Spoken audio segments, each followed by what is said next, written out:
Question number 8, Jacinda Ardern.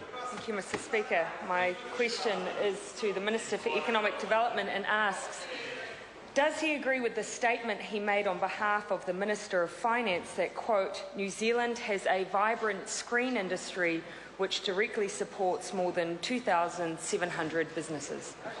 Honourable Stephen Joyce. Mr Speaker, in the context of the Hobbit movies, which was the topic of the question in the House to which that statement relates, yes. Which is why on this side of the House we've worked so hard to keep the Hobbit movies in New Zealand, while members opposite tried to scuttle the deal and drive the film offshore. Supplementary.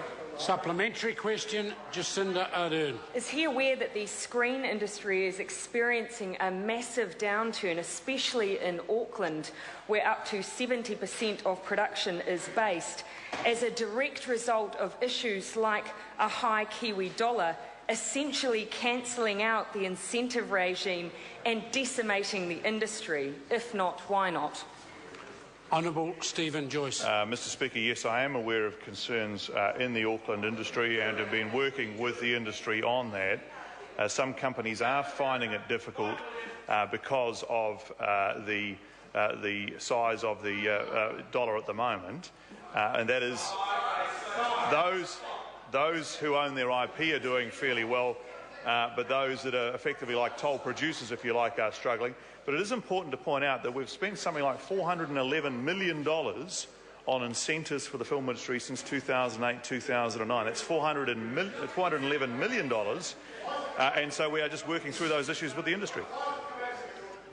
Supplementary. Supplementary question, Jacinda Ardern. Why are venues like Studio Auckland, which was 100% full until a few years ago, is now the quietest it has ever been, and Studio West, which was fully tenanted for much of the past 12 years, is now getting one booking query a month, with the owner stating that this is the worst he has seen the local industry in 20 years?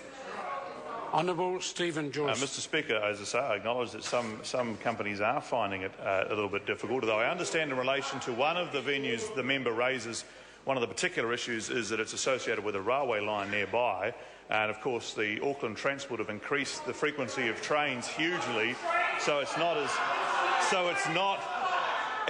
popular as it once was. But I have to say, it's a little ironic to be questioned by that party on the health of the screen industry when it was that party that wanted to drive the Hobbit offshore. Order. That answer is sufficient. Order. Order. Order.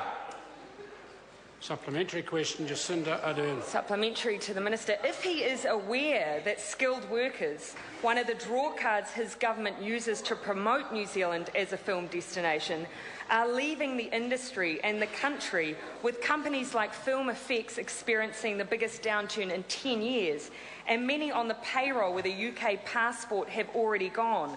If so, what is he doing about this loss of skills, or is that the train's fault as well?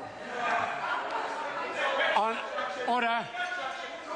Honourable Stephen Joyce. Mr Speaker, the reality is that New Zealand's value proposition to attract screen businesses is not just about the size of its incentive, and that is one of the challenges. We have to be able to offer more than that, and we do. We offer a great place to do business, a skilled and capable workforce, flexible employment laws, proven expertise in post-production, natural scenery and competitive labour costs. But that doesn't mean you win every production, and this industry is one that does go through ebbs and flows depending on large productions that are sometimes available and sometimes not.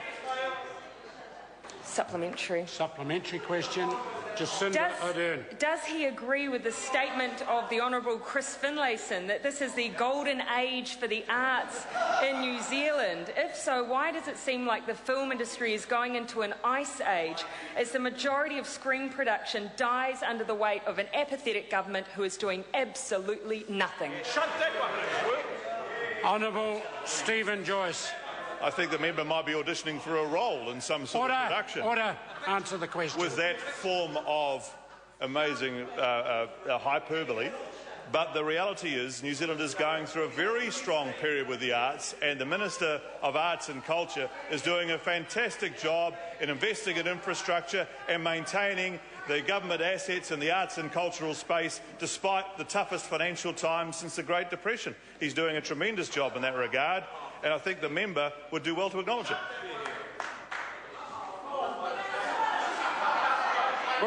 Question number 9, Shane Ardern.